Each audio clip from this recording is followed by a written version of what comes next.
বহু নাটকের পর অবশেষে বাংলাদেশ প্রিমিয়ার লিগ বিপিএল এর নিলাম অনুষ্ঠিত হল। ৩ দফা পিছিয়ে ঢাকার একটি হোটেলে ৬টি ফ্র্যাঞ্চাইজি দল চূড়ান্ত করেছে। বিপিএল এর স্থানীয় ক্রিকেটারদের জন্য প্রতিটি দলকে ৪,৫০,০০,০০০ টাকা নির্ধারণ করে দেয়া হয়েছিল, কিন্তু কেউই তা করেনি। শিরোপা জিততে সবচেয়ে বেশি টাকার দল গঠন করেছে সোহানের রংপুর রাইডার্স।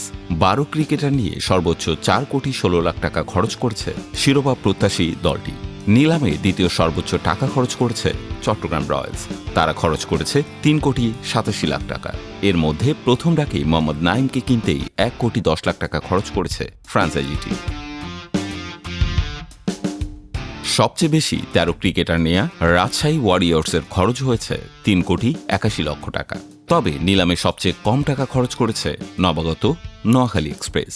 ২,৬৩,০০,০০০ টাকা খরচ করে স্থানীয় ১২ ক্রিকেটারকে কিনেছে তারা। ২,৭৪,০০,০০০ টাকা খরচ করেছে সিলেট টাইটান্স। ৩,৩৮,০০,০০০ টাকা খরচ করেছে ঢাকা ক্যাপিটালস। বিদেশি ক্রিকেটার কিনতে দলগুলো খরচ করতে পারত $3,50,000 পর্যন্ত, কিন্তু নোয়াখালী এক্সপ্রেস, রংপুর রাইডার্স ও রাজশাহী ওয়ারিয়র্স $50,000ও খরচ করেনি। সর্বোচ্চ $75,000 খরচ করেছে ঢাকা ক্যাপিটালস। নিলাম থেকে একমাত্র তারাই ৩ জন বিদেশি ক্রিকেটার কিনেছে। তবে বিপিএল নিলামের আগে দল পেয়েছিলেন ২৩ ক্রিকেটার। নিলামের আগে ৬টি ফ্র্যাঞ্চাইজি দেশি বিদেশি অনেক ক্রিকেটারের সঙ্গেই সরাসরি চুক্তি করে।